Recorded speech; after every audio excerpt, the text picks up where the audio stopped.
Everybody, Aveun here. This is going to be a Skarner jungle guide, and I know it's not support, but if you want to find out why, go to the description and there's a link there to a video for you. Now in Season 2, Skarner was my favourite jungler, and we don't really see him much more in Ranked, but I still think he's really viable because I've had a lot of success with him so far in Season 3. Perhaps I'm wrong, but it doesn't matter because he's still really fun, so go and try him out. Now teams with high mobility suit Skarner really well. He's got pretty quick jungle clear times, and he's really strong at dueling in the jungle, especially early game. His ultimate's one of the strongest catches in the game. However, he can't be kited easily, and sometimes he has to flash to get a clean initiation with his ultimate. These are the runes that I run with Skarner. The marks synergize with your passive really well, the seals let you take less damage from the jungle creeps, the glyphs will help you against any magic damage in the game, and the quintessences are essential for a high mobility jungler. As for the Masteries, I like to play Skarner 0-21-9, allowing me to play him as a full tank, but I have seen people play him with 0-9-21 for the extra things in utility, such as the movement speed, which helps with the initiation, but I wouldn't recommend these unless you had another person on your team playing off tank.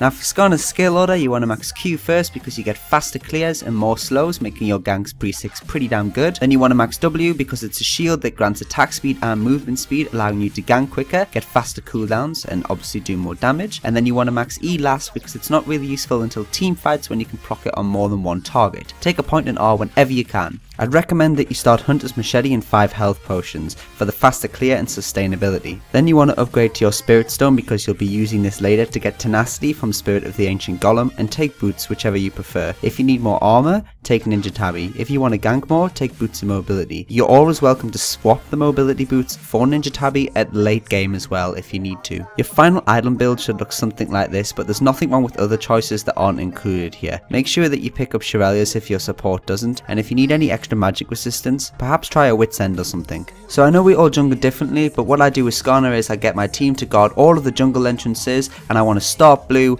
get red as soon as possible and start ganking. The most effective ganks are when you can get behind the enemy, get on top of them with Q and keep them slowed as your ally also does damage to them. It's good practice to try and keep track of where the enemy's wards are and try and get around them. If you're not sure, try asking your teammates if they know if the lane's warded. Towards mid game you want to be using your ultimate to gank as much as possible, and when it's on cooldown you want to go and clear your jungle and get levels and farm. Whenever you're in a fight, always try and grab the most squishy or important target, and if you're able to secure a kill at mid or bot lane, you're probably going to have a good shot at taking dragons, so go and get that as well.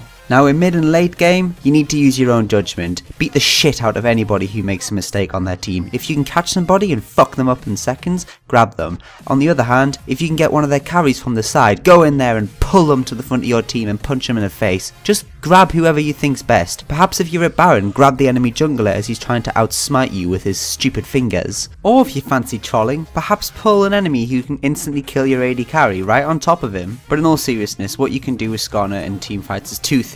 You can sit on top of your AD carry and you can slow the bruisers and peel for him, or you can do as I prefer to do, run in there, ult one of their carries and pull them into the back of your team or into another player who can follow up with their ultimate and stun them and secure a kill. He's so fun. Go and play him and check him out. Have a good time. Any questions, leave a comment and I will get back to you as soon as I can. And go check out that video in the description, and thanks for watching everybody. See you freaking later. I'll die if I wait, but I'm already dead. How much more can I take, nightmare? Please don't wake me from this nightmare.